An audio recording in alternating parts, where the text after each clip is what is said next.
The Messenger of Allah divided the rich spoils captured during the Battle of Hunayn in a special way, showing himself to be a wise politician. However, many people did not immediately understand why he did this and what he intended to achieve. The point was that the Messenger of Allah divided the spoils of war between the Muhajirun and the newly converted Muslims, the residents of Mecca, in order to strengthen the latter's loyalty to Islam with generous gifts and bind their hearts to the new religion. The Ansar, who had received nothing, became uneasy and began to talk about it among themselves, until finally one of them said, "The Messenger of Allah has met his fellow tribesmen." After this, Sa'd ibn Ubadah came to the Prophet, may peace and blessings of Allah be upon him, and said, "O Messenger of Allah, indeed some of the Ansar are angry at the way you disposed of the booty you captured. You gave gifts to your tribesmen and made rich presents to other Arab tribes, while the Ansar received nothing." The Messenger of Allah, may peace and blessings of Allah be upon him, asked, "What do you think of this, O Sa'd?" He replied, "O Messenger of Allah, I am only a part of my tribe." The Messenger of Allah then said, "Gather your tribesmen to me in this enclosure." After this, Sa'd left and gathered the Ansar in the enclosure. Then some of the Muhajirun came, and Sa'd also allowed them to enter, but when others came, they were refused entry. After they had gathered, Sa'd came to the Messenger of Allah, may peace and blessings of Allah be upon him, and said, "These Ansar have come to you." And the Messenger of Allah, may peace and blessings of Allah be upon him, came out to them and praised and thanked Allah. Then the Messenger of Allah, may peace and blessings of Allah be upon him, said, "O Ansar, I have been told what you said and that you were angry. Were you not misguided when I came to you, and then Allah guided you? And were you not poor, and then Allah enriched you? And were you not enemies of one another, and then Allah united your hearts?" They said, "Yes, and all thanks go to Allah and His Messenger."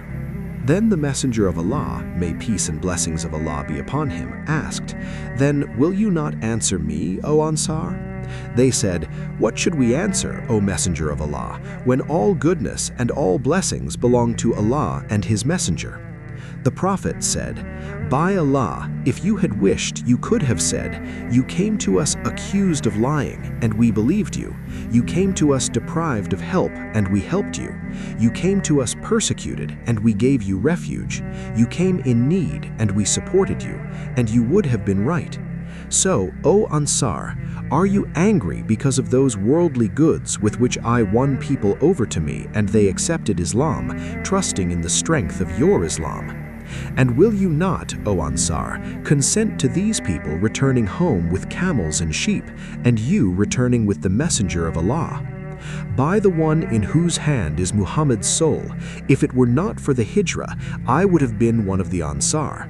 And if all the people had gone through one ravine and the Ansar through another, I would certainly have gone with the Ansar.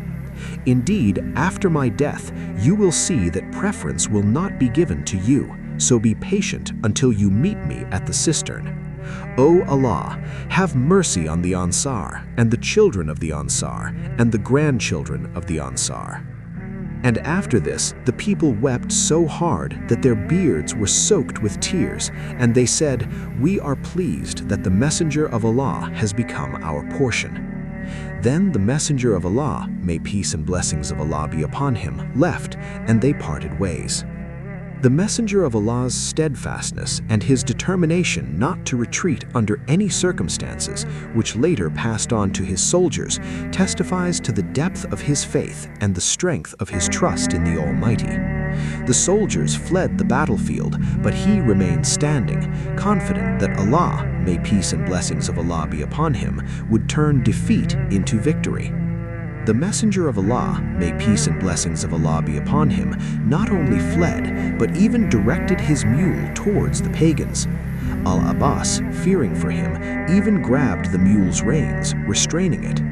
The Messenger of Allah, may peace and blessings of Allah be upon him, remaining surrounded by a small group of his companions, set an example of rare courage, determination, and fortitude in the face of mortal danger to the soldiers. Checkmark. The size of an army cannot be the sole reason for its victory or defeat. There are other equally important factors. Checkmark. The strength of Muslims is in their faith and correct beliefs, and the Battle of Hunayn became a lesson for Muslims. It helped them understand what helps them receive help from Allah and defeat their enemies. Allah, the Most High, said, "O you who believe, if you help Allah, He will help you and make your footsteps firm." Surah Muhammad 47:7. Checkmark. The Messenger of Allah, may peace and blessings of Allah be upon him, divided the spoils collected by the Muslims after the Battle of Hunayn in a special way. Usually, he divided the spoils equally among all the warriors, but on this occasion, he gave more to the Meccans who accepted Islam on the day of the conquest of Mecca than to others, in order to strengthen their commitment to Islam with generous gifts and bind their hearts to the new religion. This story proves that the leader of the Muslims has the right to do what he believes will bring the greatest benefit to the community in its worldly and religious affairs.